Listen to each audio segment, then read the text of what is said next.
অসম চৰকাৰে মহিলা আত্মসহায়ক গোটৰ সদস্যসকললৈকে 10,000কৈ টকা আমি অনুদান হিচাপে আগবঢ়াম।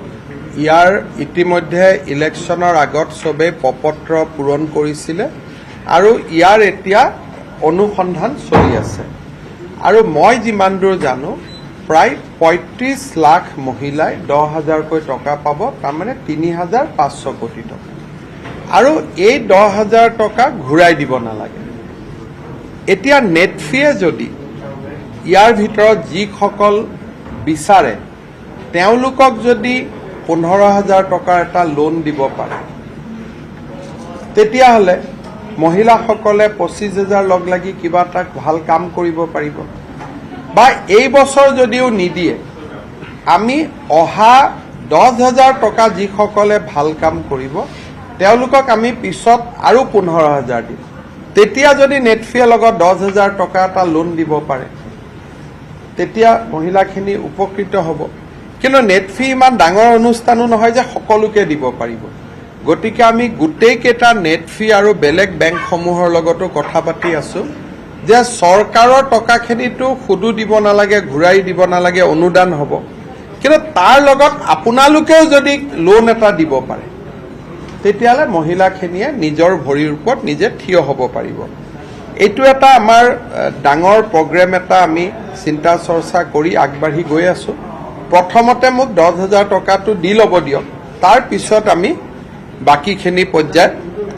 যদি আপুনি সেলফ হেল্প গ্ৰুপৰ সদস্য হয় তেনেহ'লে এই ভিডিঅ'টো আপোনালোকৰ বাবে হয়। তো আপোনালোকে কিন্তু এই ভাষণটো আপোনালোকে শুনা পাইছে যে ডক্টৰ হিমন্ত বিশ্ব শৰ্মা ছাৰে ভাষণত কৈছে যে আপোনালোকৰ পইচাটো কেতিয়া লাভ কৰিব, বা আপোনালোকৰ 10,000 টকাটো দিয়া কথা আছিল, মানে বহুত দিন হৈ গ'ল এতিয়ালৈকে পইচাটো পোৱা নাই। বহুত কিন্তু কমেণ্ট কৰি আছিল যে পইচাটো কেতিয়া পাম। তো ইয়াতে মই আপোনালোকক দেখুৱাই দিছোঁ যে ভিডিঅ'ৰ জৰিয়তে আপোনালোকৰ পইচাটো কেতিয়া পাব, বা এতিয়ালৈকে কোনো ডেট ফিক্স হোৱা নাই। তো যেতিয়া আপোনালোকৰ ডেটটো ফিক্স হ'ব মই এই চেনেলৰ জৰিয়তে আপোনালোকক জনাই দিম।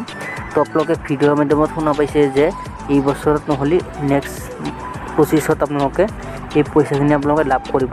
তো 10,000 টকাটো অসম চৰকাৰৰ তৰফৰ পৰা দিয়া কথা আছিল, আৰু লগতে 15,000 টকাটো আপোনালোকৰ লোন হিচাপত দিয়া কথা আছিল। তো সেই পইচাখিনি আপোনালোকে এই বছৰত যদি নাপায় তেনেহ'লে আপোনালোকে কিন্তু নেক্সট বছৰত আপোনালোকে এই পইচাখিনি লাভ কৰিব। তো এইটো মোৰ কথা নহয়, এইটো ডক্টৰ হিমন্ত বিশ্ব শৰ্মা ছাৰৰ কথা। তো ইয়াতে কিন্তু আপোনালোকৰ যিটো 15,000 টকা লোন দিয়া কথা আছিল সেই কথাখিনি আপোনালোকৰ অসম চৰকাৰৰ তৰফৰ পৰা বেংকৰ লগত যোগাযোগ কৰি আছে, কিন্তু বেংকৰ লগত এতিয়ালৈকে বৈঠকত বহা নাই। তো যেতিয়া বহিব তেতিয়াহে ডিচিশ্যনটো হ'ব। এতিয়ালৈকে কোনো ডিচিশ্যন হোৱা নাই আৰু ডেটটোও ফিক্স হোৱা নাই। তো বহুত জানিবলৈ চেষ্টা কৰি আছিল যে আমাৰ এই গোটৰ সকলো মহিলাই কেতিয়া পইচাখিনি লাভ কৰিব। তো ইয়াৰ আপোনালোকক ভিডিঅ'ৰ জৰিয়তে মই সম্পূৰ্ণ কথা দেখুৱাই দিছোঁ। তো পইচাখিনি কেতিয়া লাভ কৰিব সেই বিষয়ে কিন্তু এতিয়ালৈকে কোনো ঘোষণা হোৱা নাই, বা আপোনালোকৰ ডেটটো ফিক্স হোৱা নাই। যিয়ে নহওক, তো অৰুণোদয়ৰ বাবে আপোনালোকে সকলোৱে আবেদন কৰিব পাৰিব। তো আপোনালোকৰ যদি ৰেচন কাৰ্ড আছে তেনেহ'লে আপোনালোকে আবেদন কৰিব পাৰিব। তো ৰেচন কাৰ্ডৰ বাবে আবেদন প্ৰক্ৰিয়া আৰম্ভ হৈ আছে। তো আপোনালোকে সুলমূলা দোকানৰ লগত যোগাযোগ কৰক। যোগাযোগ কৰি কিনে আপোনালোকে এই অৰুণোদয় আঁচনিৰ বাবে এপ্লাই কৰিব পাৰিব। ভিডিঅ'টো যদি ভাল লাগে চেনেলটো ছাবস্ক্ৰাইব কৰি ৰাখিব। এনেকুৱা ধৰণৰ নতুন ভিডিঅ'বোৰ